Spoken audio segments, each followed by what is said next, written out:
Alright, so it's been a while since I covered a G-Wol's mouse on this channel, but they've been up to some interesting things lately, one of which has been their new clay mold that they include with their mice, allowing you to adjust the shape to fit your grip style.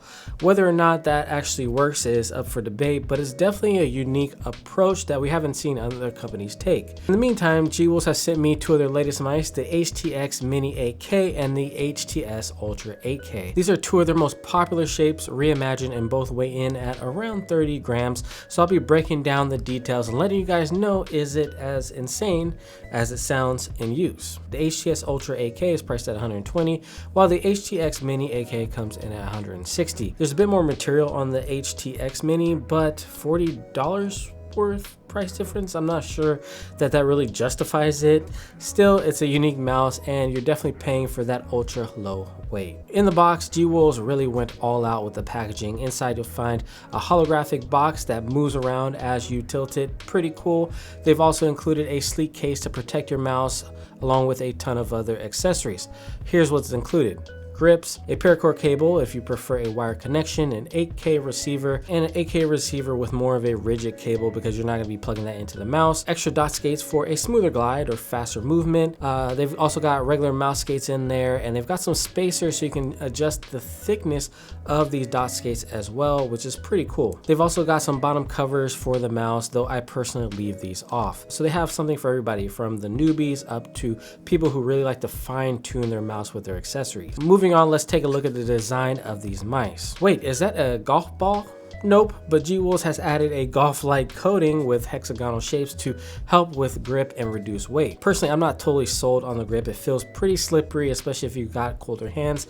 But like I mentioned, they've included some grips in the box if you really need that extra traction. Despite the aggressive weight reduction, neither mouse feels flimsy. Both are solid and sturdy with no noticeable flex or creaking. The HTS Mini does have more cutouts on the back, making it slightly weaker in that area, but not something that'll affect the performance of the mouse. They've also filled in some of the hexagons where your fingers rest, so you'll get some added comfort there and you're not putting your fingers on holes. Now the HTX Mini 8K weighs in at 28 grams on my scale, while the HTS Ultra 8K is on the heavier side at 31 grams. Both are incredibly light though and almost feel weightless in your hand. The balance is spot on and it genuinely feels like you're just moving a PCB around the mouse pad. That sensation alone might actually be worth the price tag for some users. Now the HTX Mini is a smaller and more compact version of that. It also features more of a pronounced hump on the back for added stability if you're using claw grip. The original had more of a gradual hump that wasn't as supportive, while this one will give you that support. But it's also small enough so if you want to fingertip grip it,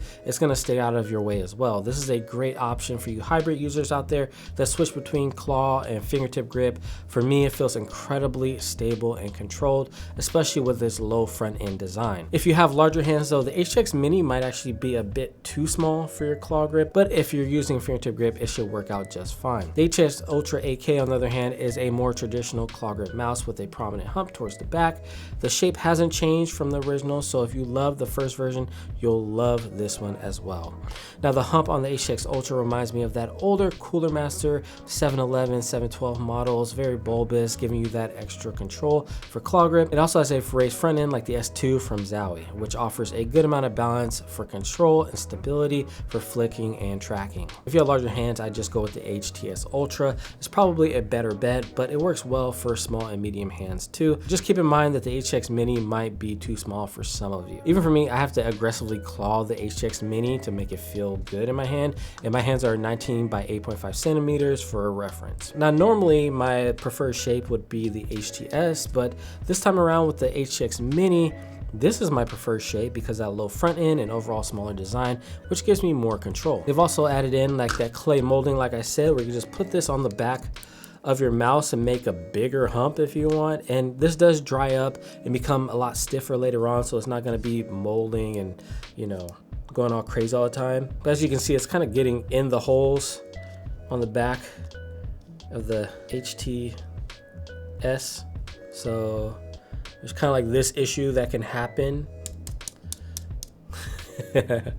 So just keep that in mind, but it is something interesting and something cool if you do want to try it out. I haven't really seen any pros have this on the back of their mouse. If anybody has seen one that is used in a competition, let me know. I would love to see that on the desk, just like a big bunch of like clay on the back of their mouse. That'd be pretty cool to see. But yeah, it's a nice option to have. Both of these mice feature blue dot Huano switches, which are some of my favorite switches.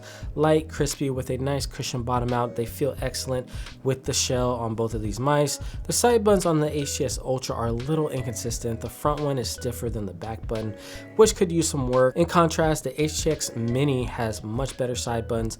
Consistency is up there with lighter clicks. The scroll wheels are nice on both. The HTX Mini scroll wheel is smoother to the touch, while the HTX Ultra has these kind of like grippier dots on the wheel, but both are light to scroll with defined stops. So let's drop a sound test so you guys can hear what both of these mice sound like.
So both of these mice are featuring a new sensor orientation. Honestly, I didn't really feel much of a difference in day-to-day use, but it is a change that G-Wheels has made. It is a little bit higher up on the mouse. I did check it in Photoshop and kind of move the mouse around versus a Viper Mini, and it seemed to be somewhat the same. There was almost no difference when I tried to make a straight line. So you know what, I think they may have overcooked with that one. I don't know if that was really needed, but they did it anyways. Both of these mice can run 8,000 hertz polling rate, and the performance has been solid across the board. Tracking, flicking, general use all felt great. Now the battery life is rated at 80 hours for 1,000 hertz polling rate, which is below other mice like the Viper V3 Pro or the Logitech G Pro Dex Superlight. But given the extreme weight reduction, I'm okay with that trade-off. Considering everything, 80 hours is still pretty impressive for such a lightweight mouse. Obviously, that's going to translate to about a third of the battery life when you do use that 8,000 hertz polling rate. So we're going to check out the software and then we'll meet back here. All right, so in the software, you'll be able to configure the debouncing, the polling rate. I leave mine at 8,000. You can also change the liftoff distance from low, medium, and high. About your sleep time here, your battery life, which has been pretty good for me. Then down here, you'll have the DPI settings and you can customize that to your liking. I'm at 1600. And on the left-hand side here, you'll be able to change the buttons to whatever you want. I just leave mine as default. I love that they have a website. It's no frills, no extra software needed. And then it's just very easy to navigate because you know what? Sometimes less is more, and I'm definitely digging their software. As for the performance, the HTX Mini 8K is a beast for tracking and flicking. It's lightweight, build, smaller shape, and low front end design make it a fantastic hybrid claw grip fingertip mouse for users. For instance, let's say I'm playing Marvel Rivals, I can plant my palm and get some stable flicks with Hawkeye, or if I'm tracking with a character like Punisher, I can switch to fingertip grip and get that precision during my tracking. So it's really like the best of both worlds, like a hybrid thing going on, which I really enjoy. HTS Ultra 8K, being more of a traditional claw grip mouse, really excels in that grip, providing a stable base for both flicking and tracking. If you like the first version, you're definitely gonna feel right at home with this one. Overall, both of these mice are winners and they're incredible mice. G-Wheels continues to impress with their lightweight design and build quality. I just can't believe that these mice are around 30 grams and are just not creaking. Like, they really put some solid build quality into these, and I really enjoyed using them. There's a reason why a lot of high-level aimers swear by G-Wheels mice. They're stable, they're structured, and provide excellent control. One thing to keep in mind though, that extreme lightness means you need to address your sensitivity.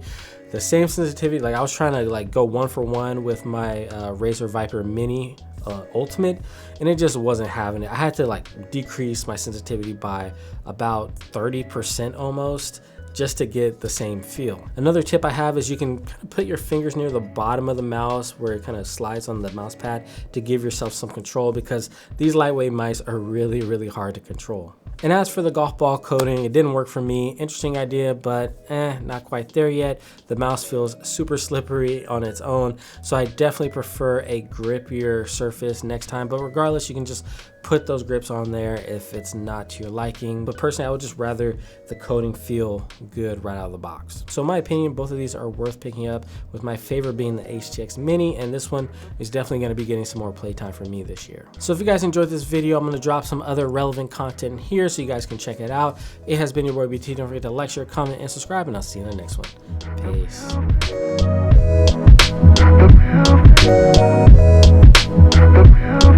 Peace.